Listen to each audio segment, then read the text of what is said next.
Number 5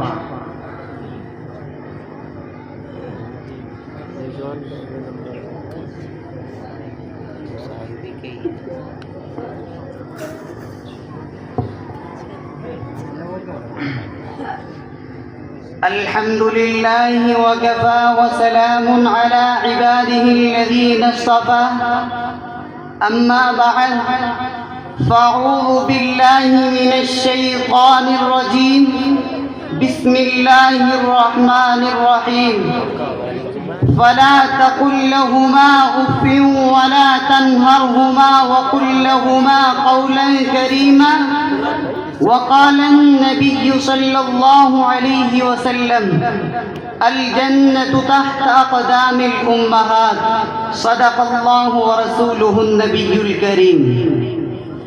پیارے دوستو، آج کی اس مبارک مجلس میں اور آج کی اس مبارک انجمن میں میری تقریر کا عنوان والدین کا مقام ہے۔ اللہ پاک مجھے اخلاص کے ساتھ بولنے اور ہم سب کو اس پر عمل کرنے کی توفیق عطا فرمائے۔ خداوند قدوس نے کلام پاک میں فرمایا کہ اپنے والدین کو اف تک مت کہو، نہ انہیں جھڑکو اور ان سے نرمی کے ساتھ بات کرو۔ حدیث میں نبی پاک صلی اللہ علیہ وسلم نے فرمایا کہ جنت ماں کے قدموں میں ہے۔ ایک مرتبہ سرکار دو جہاں آقائے نامدار شہنشاہ دی وقار گلشن ہستی کے اولین فصل بہار انیس الغریبین رحمت للعالمین مراد المستاقین جان عالمین طہ و یاسین یعنی خاتم النبیین صلی اللہ علیہ وسلم سے سوال کیا گیا ما حق الوالدین علی ولدی، یا رسول اللہ اولاد کے اوپر ماں باپ کا کیا حق ہے؟ آپ نے فرمایا ہما جنتک و نارک، وہ دونوں تیری جنت اور دوزخ ہے، یعنی اگر تم نے ان کی اطاعت اور فرما برداری کی تو جنت میں جاؤ گے، اور اگر تم نے ان کی نافرمانی کی، ان کو ستایا تو جہنم تمہارا ٹھکانہ ہوگا۔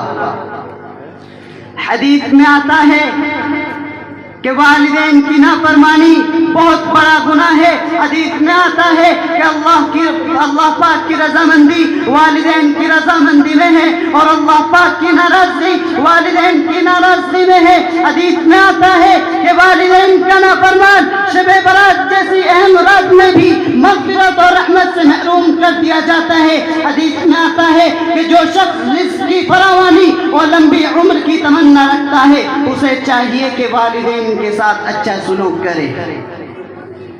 حکم مستحکم آج کے دور میں والدین کے ساتھ برا سلوک کیا جاتا ہے، ان کو ستایا جاتا ہے، ان کو مارا اور پیٹا جاتا ہے، ان پر ظلم کیا جاتا ہے۔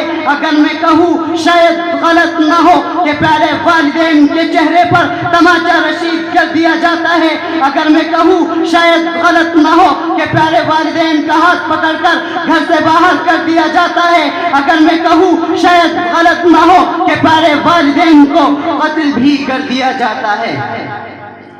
افسوس سل افسوس والدین کے ساتھ ہمارے معاملہ کتنا بھیانک اور بدترین جرم ہے۔ حدیث شریف میں آتا ہے اللہ تبارک و تعالی فرماتا ہے کہ جس شخص سے اس کے والدین راضی ہو میں بھی اس سے راضی ہوں۔ حدیث میں آتا ہے کہ باب جنت کے دروازوں میں سے ایک دروازہ ہے، اگر تم چاہو تو اس کی حفاظت کر لو اور اگر تم چاہو تو اس کو ظاہر کر دو۔ مسلمانوں، ایک مرتبہ حضرت علیمہ سعدیہ رضی اللہ تعالی عنہ تشریف لاتی ہے۔